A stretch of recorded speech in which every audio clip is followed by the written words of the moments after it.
Good morning, everybody. Today is July 8th, 11 a.m. You are at a Wausau Waterworks Commission meeting. We have a complete complement of members for quorum purposes. Item 1 on the agenda is the approval of our June 3rd meeting minutes. I would entertain a motion. Move to approve. Motion from Watson, second from Hadley. Questions, comments, Mr. Force? Yeah, a couple things in the minutes that I talked about last time. Scott, have we had any more criminal activity at our facilities? Nothing notable in the last month, no. And was that situation that we talked about last meeting satisfactorily resolved in some way? There was some young individuals that ended up turning themselves in. We didn't have a lot of damage, so the police are taking it from here, yeah.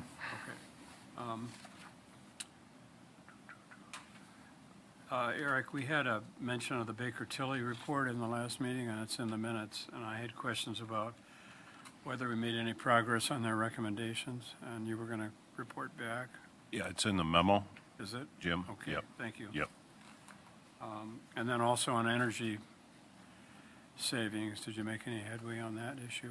No, I had I'm not sure funds are available anymore, but, Right. I haven't found that. I've made 2 contacts, one with the people we were working with solar, and then also with the sustainability committee had somebody else who gave a solar presentation as well.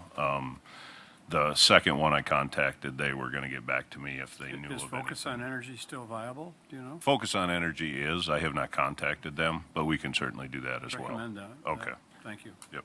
That's all I have, Mayor. Okay, thank you. Any further? All right, with a motion and a second to approve the minutes, all those in favor signify by saying aye. Any opposed? And that passes. All right, up next, item 2 is a recognition of Mr. Robinson. John, if you want to come up.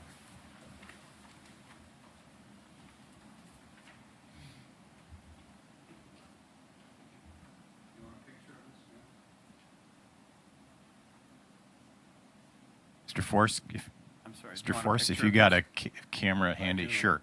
All right.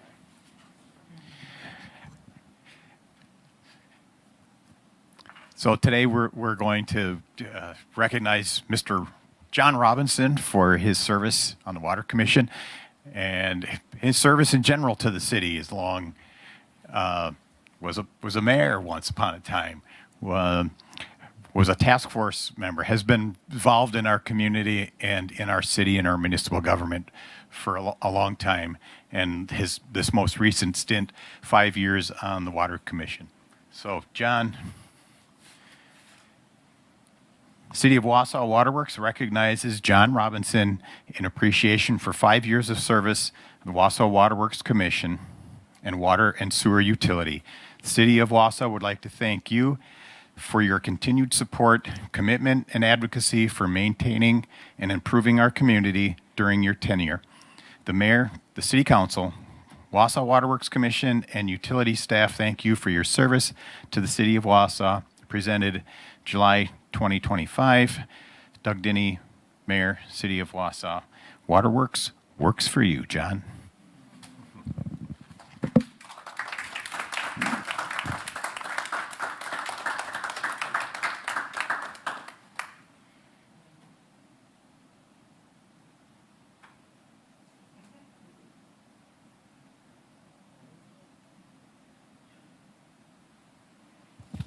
And John, the microphone is yours. That's a mistake. Well, first of all, thank you, and I want to thank the other commissioners and staff and the mayor.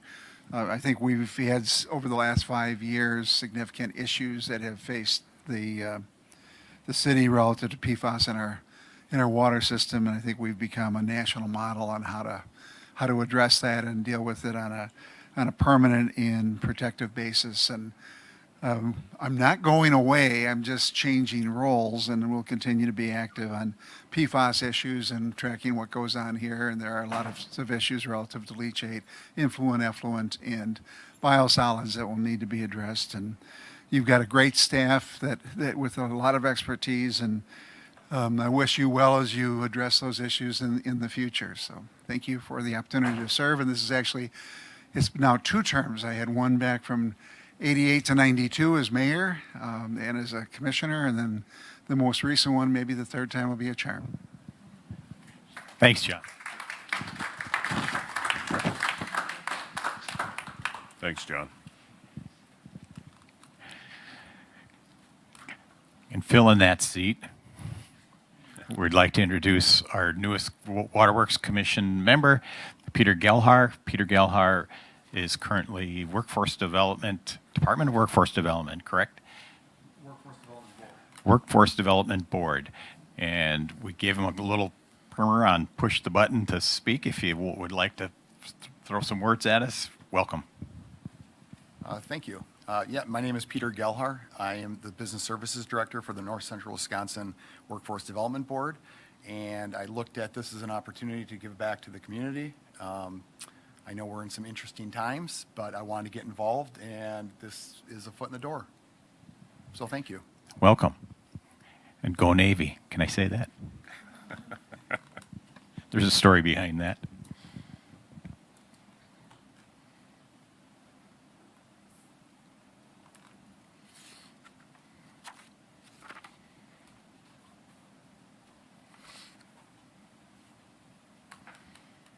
All right, up next is item 3, Director's Report on Utility Operations.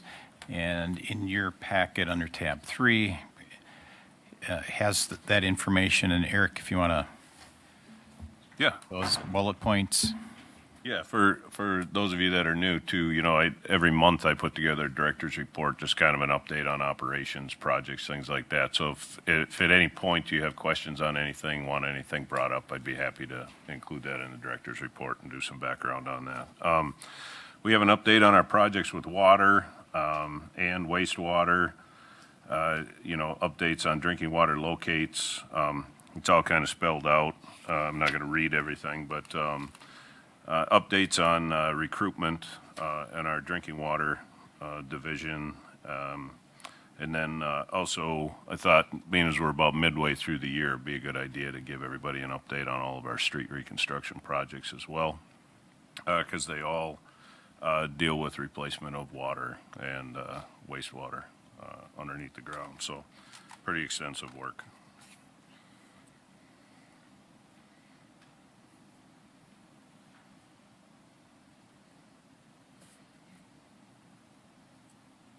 All right. Go ahead if they have any Okay. questions. Yeah, Questions on that the, report, Mr. Force? Yes, the 1,333 meters. Scott, where are we? Is that, what percent of meters is that of the meters that are out there and of the meters that we plan to replace? I mean, where are we? We're about half. So About half. I think we got just short of 8,000 to go yet, 8,000 meters to replace yet. and 1,300 is half? No. No. The 1,300 puts us at about half. So we have 8,000 meters to replace yet. So at the rate we're going, it's going to be 3 years Okay. or better. So this is about half for this year. Do I read that right? Yes. So and that was as of, so if we stay at the same rate we're going right now, we should double that this year. I see. Good, thank you. We're going to find hard times to do that. We're putting a priority on meters, but with keeping up with our other duties and our other responsibilities, state required items, it's going to be hard to maintain that number. I must say, Eric and Mayor, my meter was replaced. It was very effective, very efficient. I wasn't there at the time, but they left a notice about it, so nice job. Thank you. Anything else on the director's report? Okay, up next is the big item in the thick item in the packet is a discussion and update on the 2024 annual PSC report and financials. I had a few items highlighted in there, but what we'll do is Finance Director Grote, do you want to give us the highlights? I think just real quick for commission members, This is done annually. It's a requirement of the Public Service Commission because they regulate our rates and they establish our rates on the drinking water side. So every year, the financials have to be put together. Finance is a big part of that, and our operations with everything we have in the ground, all of our assets, everything has to be put together. So it's a big effort at the end of each year. So I appreciate the help from finance on this to get this in, so. Yeah. So I don't know, the front of the book on F1 really provides you with a comparative income statement for the water utility. Just wanted to point out some of the major changes. If you look at operating revenue, last year, the revenue was $10,177,000, $12 million this year. That is a result of having a full year of the final water rates. So really, it's due to rate changes.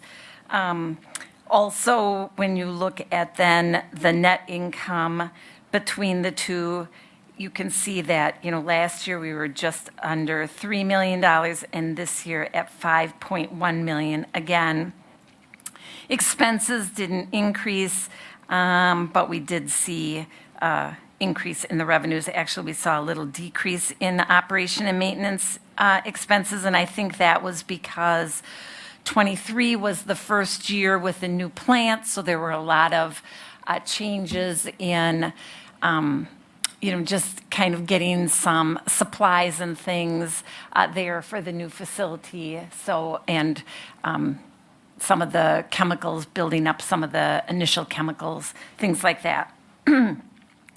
When we scroll further down in that statement, the miscellaneous non-operating revenue, obviously you can see that last year that was 1.1 million, this year 7 million. The difference there really is $6.5 million of safe drinking water principal forgiveness. So we had the GAC project that kicked off, and that we closed on that loan around June of 2024. The state forgave part of that loan to the amount of $6.5 million. So again, the PSC has us consider that revenue, so that's what the change there was. But the final, and of course, that was then put into a new asset, which was in construction in progress at the end of the year, because the GAC project is still underway, right, Eric? Yeah, we have some minor things left. Yep, that we're still finishing up. So it's sitting in construction in progress at the end of the year. But the basically the balance transferred to income was $10.9 million at the end of 2024 versus $3.1 million. Again, about $7 million of that would be that, or 6.5 would be the GAC financing, and then the increase in income due to higher rates for the whole year. If we move on to kind of looking at the balance sheet, which starts on page F7, you can see the changes to our assets. The first one being our utility plant, 109 million last year versus 124, about 15 million of additions. Again, that GAC project would be a big portion of that, and meter replacement, and then our regular projects that we have going on. Looking the sinking funds, you can see last year 2.1 million versus almost 2.9 million. So because of our loans that we have to set aside certain amounts of cash every month to pay our loan holders, and we're required to segregate those cash items so that we prove that we have those funds available. So as the debt for the GAC went up, we had to set aside more funds. You can see that, because of our net income, our cash went up Last year, we were at an actual deficit of cash of just under 150,000, and this year, at the end of the year, we had 1.4 million, and of course, we had more funds in sinking funds than we did last year. So definitely saw an improvement to cash, which is great. Most of the other items on the balance sheet did not change significantly. Looking at liabilities, which is on the next page of F7, you can see the capital paid in by the municipality went up about $1 million, exactly $1 million. The city transferred $1 million to the water utility in '24 to fund meter replacement. Long-term debt, when we look at that, it appears that it went up at the end of the year, but we did have in '24, before we settled with the state for the GAC project, we had a short-term note of 17 million. So if you take the long-term debt of 47 million and that short-term note of 17 million, which falls immediately below, that is 64 million versus 55 million at the end of the year.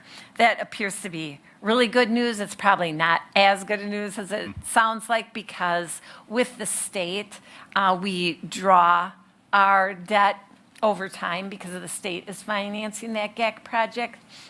So typically when the city issues bonds out on the public market, if we say we need $8 million, we get our $8 million upfront, and that loan exists in full immediately when we close on the loan. Whereas with the state, we have to do draws every month based on our actual expenses. So, you know, we'll see some increase in '25 as we continue drawing on the GAC project, because it was, I would say, slower to draw funds Correct. than we Yes. expected.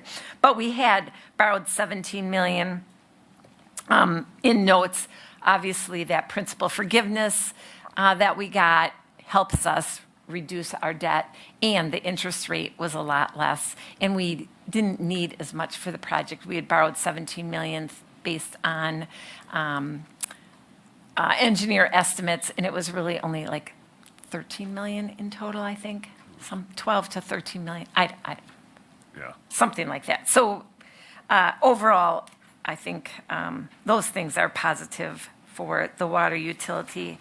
And then going back to schedule, let's see, F17 and F19 kind of just shows you the breakdown of the debt at the end of the year. There's no, in the PSC report, no change from the beginning of the year to the end of the year. So we do have 2 revenue bonds outstanding at the end of '24, 2.2 million that we issued back in 2017, and 2.1 million from 2019. And then the rest is on the next page because they are loans with the state of Wisconsin, the safe drinking water, and you can see some of the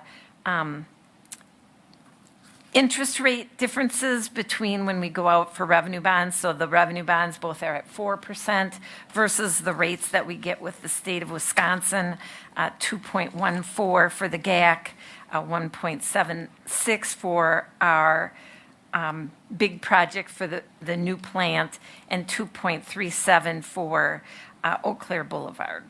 So much better rates with the state and that principal forgiveness.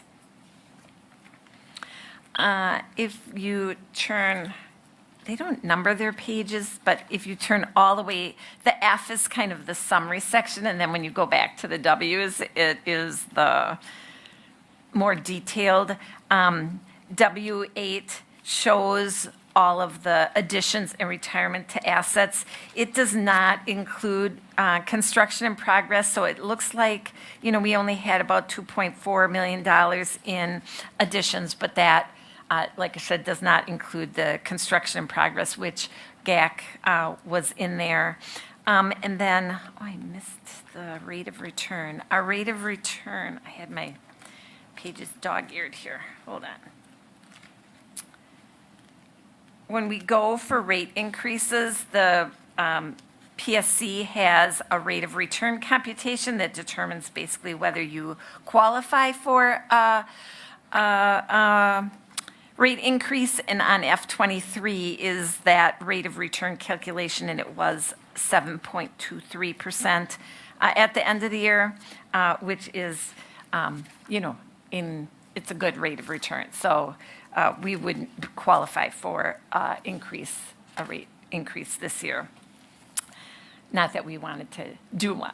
Make sure I say that. I think that's really all I wanted to talk about. If anybody has any questions. And I think, Mayor, you had a couple things you wanted to say, too. Sure. We'll take questions first. Go with Mr. Force.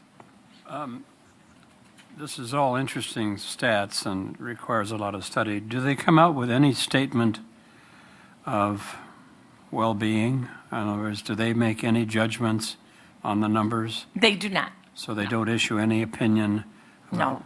whether we're doing a fair job, good job, poor job? Nope. No, nothing, No. just numbers. Typically, Moody's will come in. I expect they'll be knocking on our door one of these days. And even if we're not borrowing money, Moody's can just come in and go, hey, we want to look at your financials and we're going to issue a credit rating for you, even if you don't ask for one.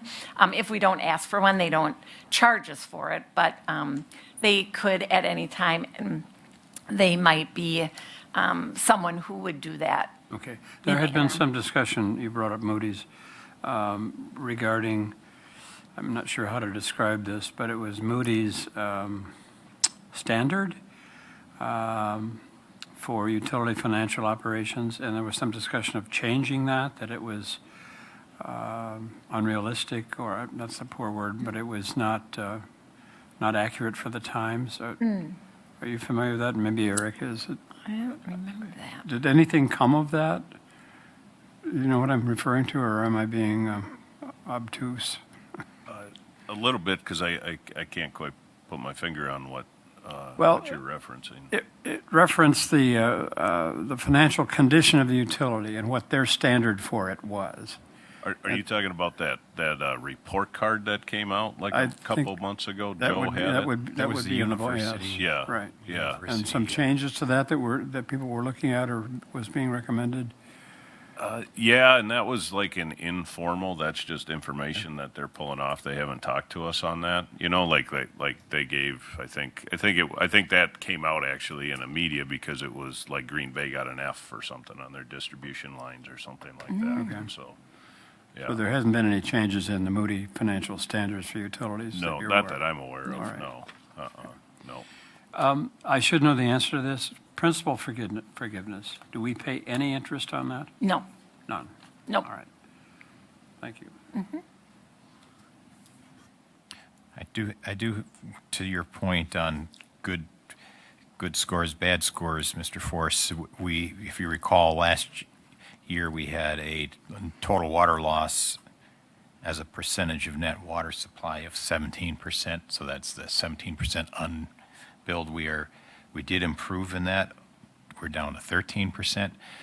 We think we can attribute that to the new meters, some other things, and we'll talk about our leak detection here shortly.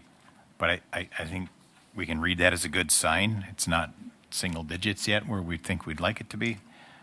But that's one piece of good news. That's on page W15.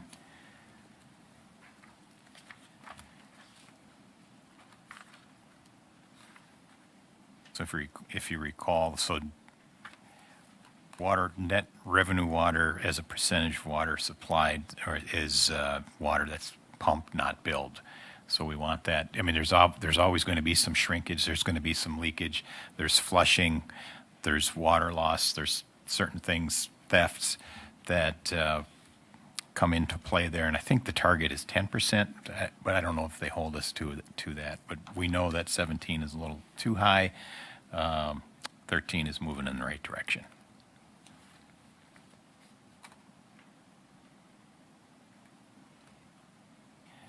Any other questions, comments on the PSC report?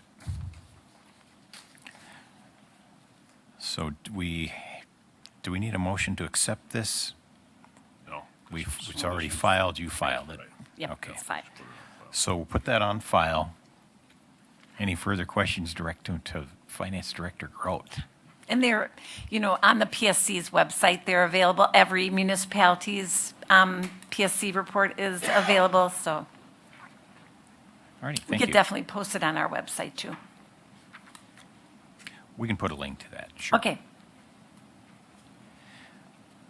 Thank you. Up next, item 5 is discussion relating to options for ongoing staffing shortages, recruitment, retention, and wage issues for the utility. We had a couple of ideas come up on how to navigate this moving forward as a utility.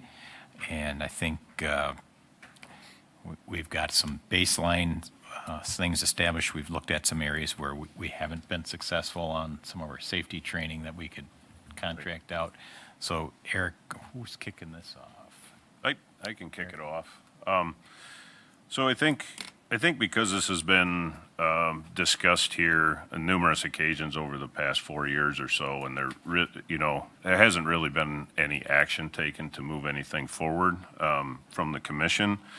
The memo I put in your packet was to try and provide a history of where we started, the discussion started, what's happened, and then to get to the point where we had a third-party study come in, which the commission approved us to do, to establish and review a staffing assessment of both the water and wastewater division. And they came back with some very good information.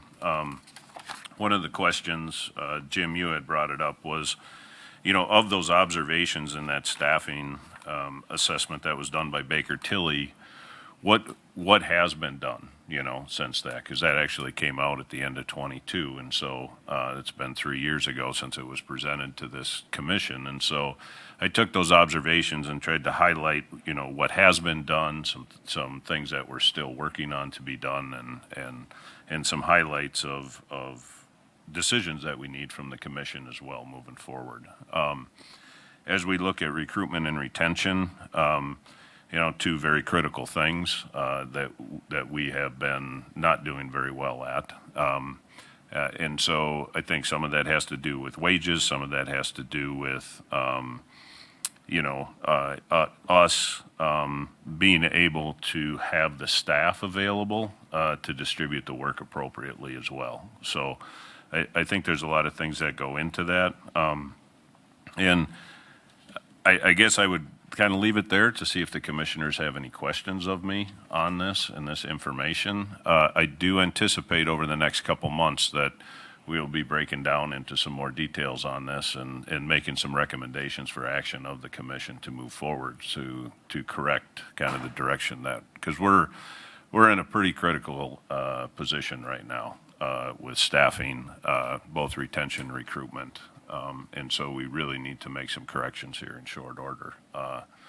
We cannot have the utility fail, and I think that's just not an option for the city of Wausau. It's too critical of infrastructure in the division. So I have also been working with Lisa Nowak, our HR director as well, very closely on this. She's been very helpful for us as staff on steps that we have to take, everything from job descriptions to identifying risks and of if we don't take action, what those are, so we can help highlight the commission on what those might be in the upcoming meetings. But this is kind of the start of the discussion, so if anyone has any questions of myself or Ben or Scott, we are here. Ms. Hadley. So this is a great review. This is, for me, Great. the history was great. I'm amazed. It seems like there was a struggle between the commission and HR, who was going to decide on all of this. Correct. And I guess my only concern here, reading through this, is the cost part of all of this. I mean, there's definitely a need, no doubt there, and it's been delayed, no doubt there. But the cost part of this, if we could see, what that meant in numbers. And I'm not Yep. sure about Baker when they came up with their recommendations, and I didn't see any confirmation on, the 3 and the 2 and the 5 total and between the two utilities. I wasn't sure if really that was the need. I didn't get that out of what was said here. Okay. If you actually needed 3 or 2 or what. And then without knowing the cost, I don't know how do you proceed, knowing your current budget and moving forward, Yeah. I would kind of, for me, I would have to see how that would all look. Absolutely. I And I think, think the commission should be acting on it, but, I mean, you Yeah. obviously have issues yeah. that have been here for a long time.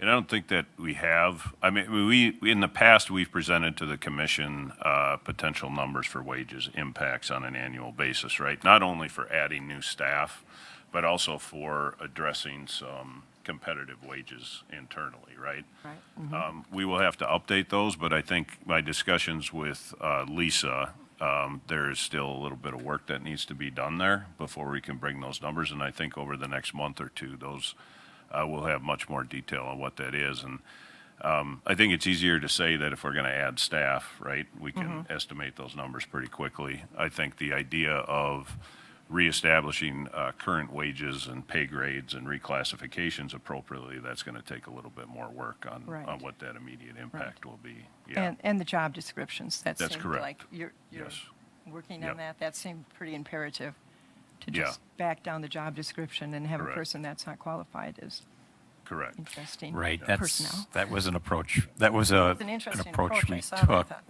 Yeah. And obviously, it has not worked, right? So, yeah. You know, I think it's safe to say we probably haven't updated our job descriptions since the 80s or 90s. And we have two state-of-the-art, relatively new plants. So we should be marketing that. We should be an attractant to that and getting the job descriptions to match what they currently do in our new plants. And what's the most important thing for them. I think it clarifies it in our mind what we need, how we set those prices and those wages, and how we market them so that we have people signing up for jobs that they want. Right. In the past, has the commission made the personnel decisions or made, additions to staff? Or why is there a issue here between, should it be personnel or HR or this commission? Just wondering. I'm just being new here, I'm not sure. No. Yeah, the commission has been given full authority to set wages for the utility, right? I mean, that's been clarified, right? And so I think when the last wage study that was done with the city, it was the idea to, have it all done together, right? And the wage study that was done, it was it wasn't comprehensive, right? And so when you're trying to compare different jobs, and Lisa could probably explain this a lot better than me, but there's uniqueness to different divisions, right, within the city, different departments within the city. When you look at PD and what they do Right. versus the utility, what they do, right? So, in my opinion, these duties really need to be looked at independently, right? And so, yeah. It would be interesting to know some of the costs of the technology that you're asking for, too. I'd like to streamline a lot of the efforts that you're doing here. Some So when- upgrades and mapping and Yeah. hardware, and laptops and everything. Yeah, when we're looking, we've done some improvements on that when we switched over this spring to from Cellcom to AT&T. Not only did we save money every month, but we also were able to add devices and get more people on. And we're also now on FirstNet for the entire department, which is emergency response. So that was a great investment and an improvement for the city. The other one is asset management, which you'll see in the budgets coming up. We had that budgeted a couple of years ago, but because the implementation of Workday, our HR and financial software, wasn't fully operational and took longer than anticipated, we decided to hold off on that. But I think that's going to be about $500,000 to $600,000 investment for us to move that forward with the utility. So it's going to be a large investment. Yeah, to put all of our assets in and do all of our maintenance and, yep. So, AT&T was a money issue? You moved providers because AT&T was a better provider? they were better provider, but they also have the FirstNet, which is for emergency. Yes, yep. So during emergencies, we still have, yes. Some of these things will be easier than others, like the safety training improvements could possibly be implemented very soon. Correct. So there's things that we can can decide that it'll be, won't necessarily be budget, well, it'll be budget neutral and maybe even budget enhancing. Further questions, Mr. Force? I find well, it is the last statement in the report. It is, the final paragraph. Curious. What is written here? It describes the reluctance of the commission to address personnel issues directly.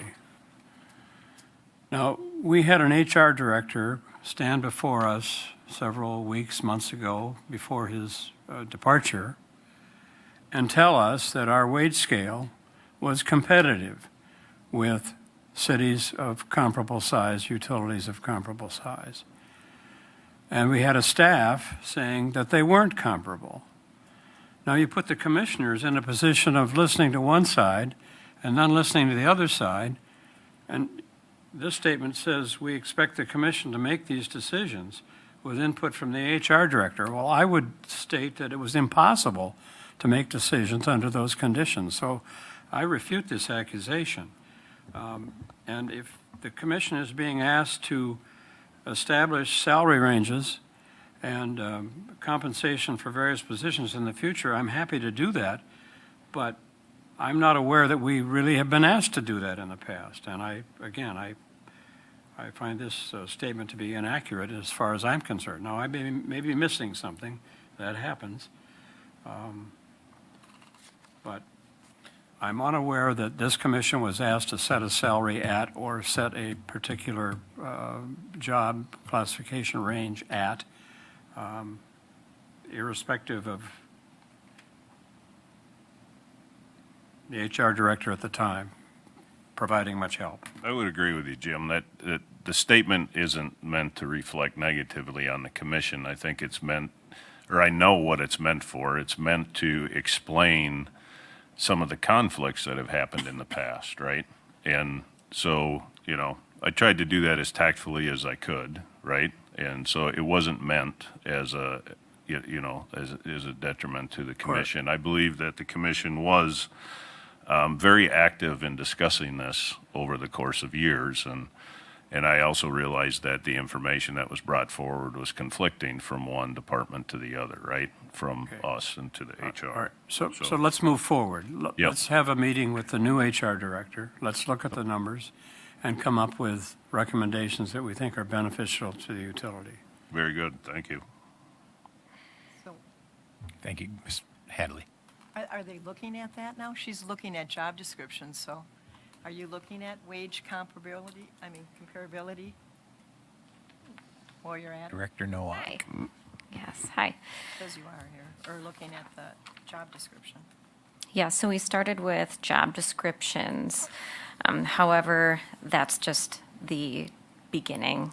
And compensation is just a piece of the total reward package. It's not what motivates everybody. It's not what drives everybody to leave.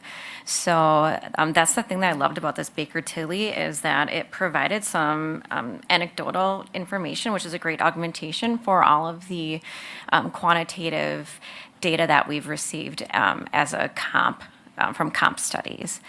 And a comp study is just data, and you have to put this anecdotal information with it to make it information for you. And I think that interpreting, and this is systemic throughout the city in my 10 weeks that I've been here, is that it's not just any one thing that has caused a lot of these issues, so it's not going to be any one little thing that's going to fix them.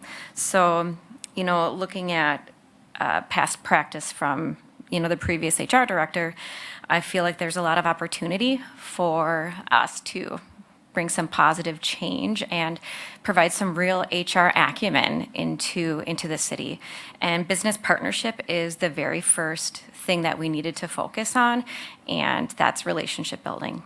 So that last sentence that, Mr. Force had referenced will not happen underneath my watch here. And I believe that, Eric and I have a great relationship, and I feel that way about all of the department heads so far. So I feel like, the partnership that I have with everybody is meant to drive the city forward and not to put HR in a black or white standard. We have to operate within the gray, and that's what I'm hoping to accomplish. Right now, I have a very robust workload, so I have not been able to prioritize this, and this requires a lot of focus and attention. And I will be asking for more HR associates so that we can provide the HR support that has been truly lacking citywide. There's a lot of really great service that HR can provide. We just haven't had the bandwidth to do so. So I'm excited to bring forth new job descriptions so that, my team will be able to assist. I'm here for directors, but, management, they need some help and some guidance, and that has not been provided in the past through HR. So I'm excited to be able to bring that to management. I don't know if that answered your question or not. Yes, very well. And I like the part that you're using comparables. It's not the end all, but it's part of the whole picture. Because I think that's really important and I think they've both spoken to their need to find someone qualified and somebody that wants to stay in Wausau, and like you're kind of saying the whole picture, and that I think that's, desperately needed. I agree. But in the meantime, are there things here that we can approach that don't need a job description? Some of the technical pieces here, or Yeah, I mean. I'm thinking, you're right. This is just between the two, the differences in all your utilities are. Right.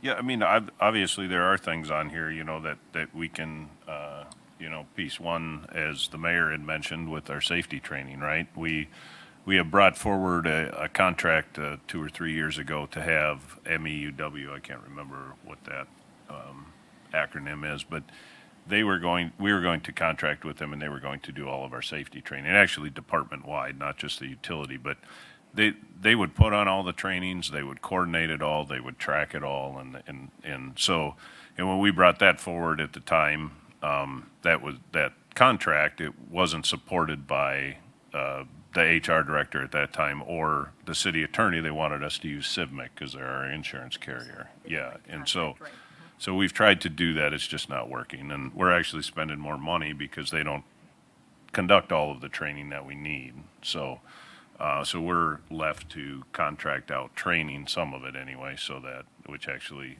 costs as much, if not more, than the annual contract. So And that's. you would have been the expert on that the written contract is irrelevant. It's the service you're getting. So really, Right. truly. Yeah.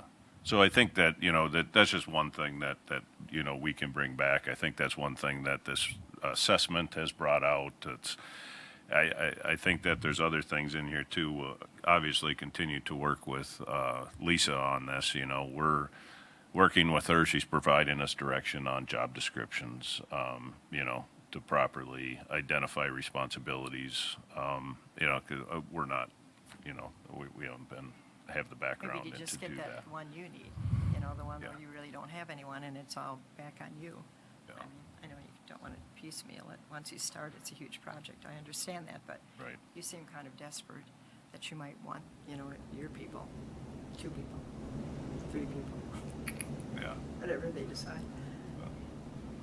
I think we're at the crux too of build versus buy in many arenas throughout the city, but safety and risk management is one of those where, right now we're buying, but I feel like we might be at a point to start building internally and start decentralizing, or we are decentralized right now, so to start centralizing some of those systems, resources, instead of having multiple departments paying, and we don't have a vendor management system. So I feel like we can save a lot of money, and we can start streamlining services that way if we can get more on the process improvement track and project management.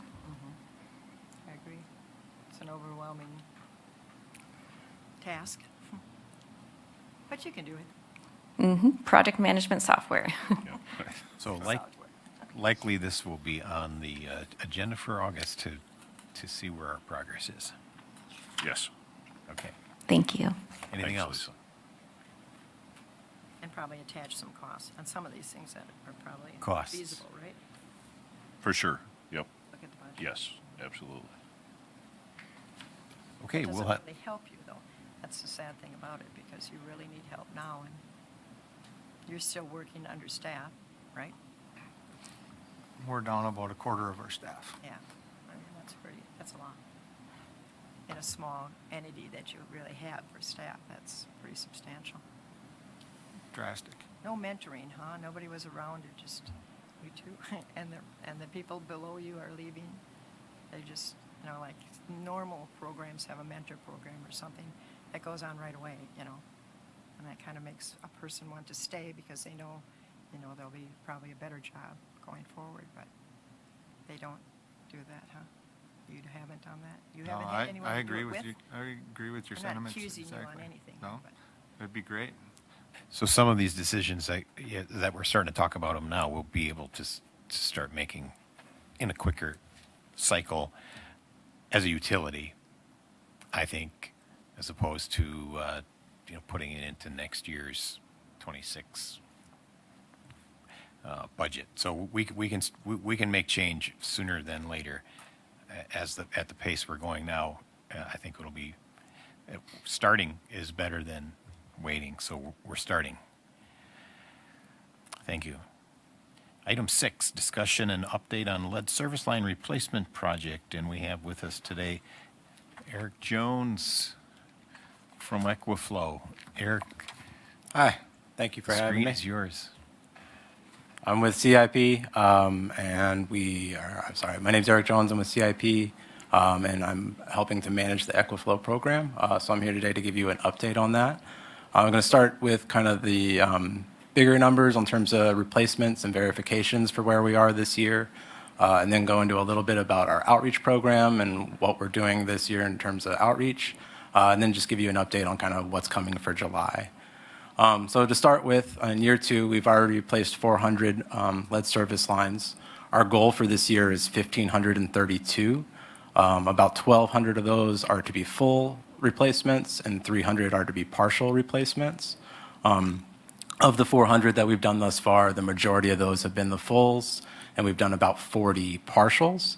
Those partials, a lot of them are kind of in partnership with the street projects that are happening on Fulton and Randolph. So we're working with the city to get those done and to get those service lines fully replaced. So thus far, like I said, we've got 1,500 as our goal. We've registered 1,100 thus far. So because the majority of them this year are fulls, it's a little bit easier to get them registered because we know where a lot of the full replacements are. The partials are a little bit trickier because you kind of have to find them first. So we do have about 900 registered for the full replacements, and the rest of them we just need to get in contact with the residents more than anything else. But we have outreach staff working right now to do that. They're canvassing mostly in the northwest area of Wausau to get the rest of the ROEs signed and identify the remaining partial replacements. So then to verifications, so as I said, we're kind of focusing more on getting ROEs signed than we are verifications at the moment. So we've only got 41 completed in June for verifications. However, overall, we've done over 4,000 verifications in the city. And then just this past June, we got over 150 ROEs signed, so those folks are registered for the program this year. And then overall have close to 3,000 ROEs signed. Those are from replacements that were completed last year, replacements that will be completed this year, and then also some for subsequent years. So we're already kind of teeing ourselves up. And then to move into a little bit of kind of the outreach efforts, one of the big things that has helped verification efforts is we've put an online form available for residents so they can just submit photos there and then we can get back to them. That's increased our verification numbers drastically. It also gives us survey results. So some of the numbers that we've gotten back on those have been interesting. Close to 70% of people wouldn't have even known that they had a lead service line without the Equiflow program. So I thought that one was kind of interesting to point out. Over 60% of people would not pay for their line to be replaced, which is totally understandable considering the cost. And then around 30% of people did have some issues or concerns prior to the replacement, and we were able to work through that and get the replacement done. And then in terms kind of our outreach, while replacing lead service lines is certainly the main goal of the program, another goal is also to increase local labor capacity. So we've been working with LIUNA, the laborers union, to create an apprenticeship program and then also recruit Wausau area residents for that program. We just completed our first cohort here in June. We had 4 participants. The courses had kind of broader focuses on CPR, first aid, traffic control, and then we had more kind of focused ones on lead service line replacement and what it would take to be a laborer on a lead service line replacement team. So we had instruction in a classroom setting and then also on site. We took them out to the site so they could get a taste for what that is. And then now that they've gone through that first course, they are partnered with Saul, with LIUNA, so he's going to help guide them through the rest of their career and training. And then also we're going to work with 5-Star and other Wisconsin-based firms to get these guys hired. So that's the main focus. And then just what we've got coming for the month of July, we are working primarily in the northwest portion of town. So that's where we're at, is on 8th and 10th and 9th up there. And then we're going to move south as the summer continues. And then a couple of outreach events that we do have coming up. Like I said, we're still trying to recruit for both the apprenticeship program and to get ROEs signed and verifications completed. So our outreach team, we're partnered with WIPS. They'll be at the Taste and Glow Fest this weekend. And then also they table at least one Wednesday a month at the Community Partners Campus to, again, try to recruit folks for the apprenticeship program and just raise general awareness about the EquiFlow program. And that was it. Does anybody have any questions or anything? Questions for Eric? Do we need to make another movie, Eric? Always ready. Mr. Force? Good job. Thanks. Good job. Thanks. Mr. Scalhar? Sir. I've got a question about the apprenticeship program. What are the goals for that? Where are you generally recruiting from? Are you meeting the goals? Yeah, so a couple of things. In terms of where we're recruiting from, we went to local high schools. Also, LIUNA has several events where they recruit, so we just kind of partnered with them on those. Last year we did, I'm trying to think, like the county fair, we tabled there, and other things like that. The kids event that y'all have every year, we did that. So those are kind of where we try to recruit from. Everyone, for the most part, came from either local high schools, or there is also kind of a refugee program in Wausau that we worked with them. So that's where the majority of our applicants came from this year. And then the goal is really to get them hired. We give them real general coursework on labor-based courses, so like I forgot what I wanted to say there, HAZWOP, and then like confined space, that kind of stuff. And then more broad stuff too. And then the goal is to get them hired. So LIUNA, once they become a member of LIUNA, they can kind of do all those courses and continue to grow their career from there. So we eventually get that certificate of official apprenticeship? Yep, exactly, yeah.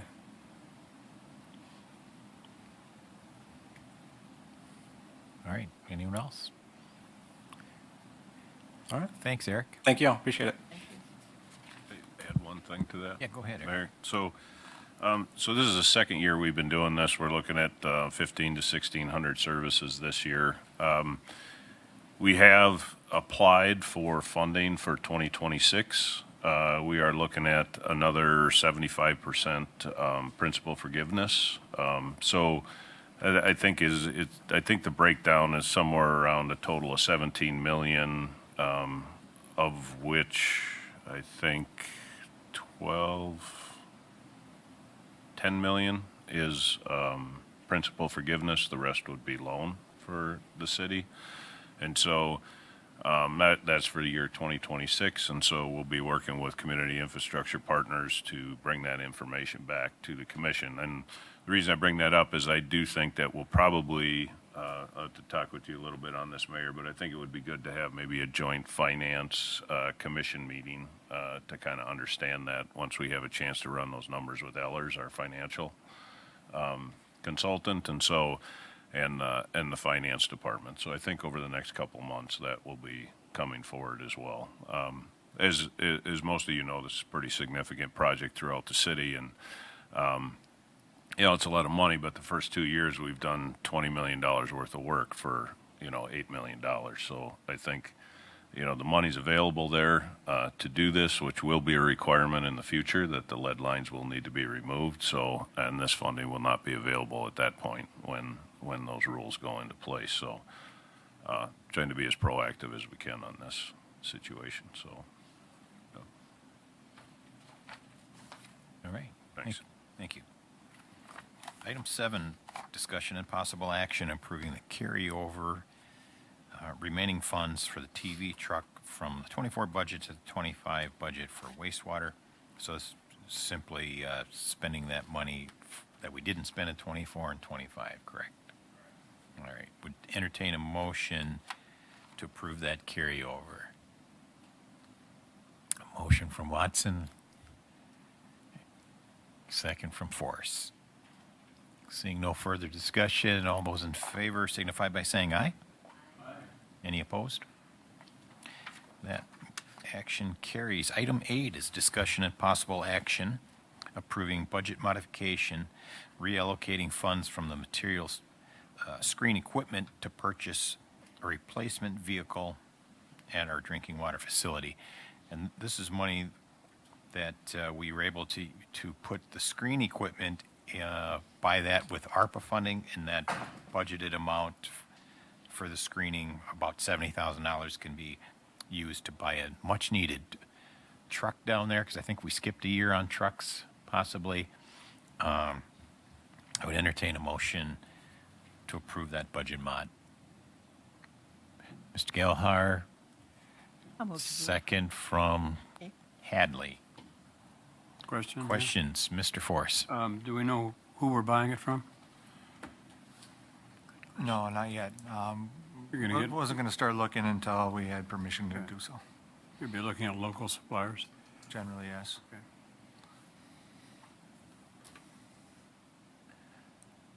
Further questions on that? They've got some old Ford Rangers down there that aren't really running too well these days. I don't know if they've made them in a long time. All right. With a motion and a second to approve budget mod for the new truck, signify by saying aye. Aye. Any opposed? All right, let's buy a truck. The next meeting is going to be August 5th at 11 a.m., same place. Any issues with that? Let us know if you do. All right, entertain a motion to adjourn. Watson, second by Hadley. Those in favor? Aye. See you later.